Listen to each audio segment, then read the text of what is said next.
Okay, we've got a disturbing story out of the UK where police in London have made a fifth arrest in connection with the alleged homophobic attack on a couple who were on a bus. Stephanie Skandaris is here and she's been following the story for us. So tell us what happened on the bus, Stephanie. Natasha, a scary alleged attack on this bus in North London last week. It happened to two women. They're a couple. One is from Uruguay. The other is American. They'd been out for the evening and they were riding the bus home. They were riding on the top deck of a double-decker bus.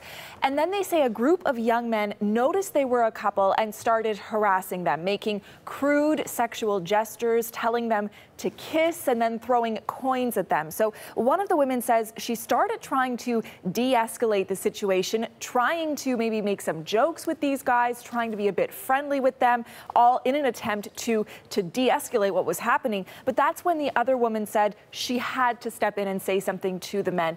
Here is what happened next. Stood up and I turned around and addressed him. And after he did not stop throwing coins, I got up out of my seat and I walked back to where he was sitting.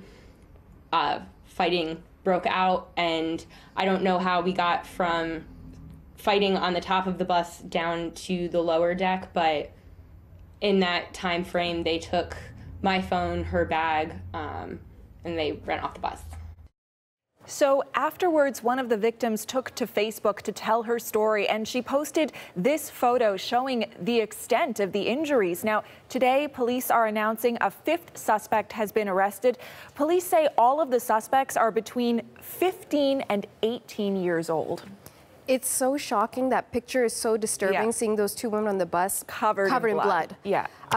What sort of reaction are you seeing out there? Well, we've heard something from the mayor of London, Sadiq Khan. He has tweeted this. He says, "This was a disgusting, misogynistic attack. Hate crimes against the LGBT community will not be tolerated in London." The women themselves have called this attack chauvinist, misogynistic, and homophobic violence. And they've spoken out about what they want people to learn from what happened to them. Violence is not only because we are women, we are dating each other, it's also because we are women.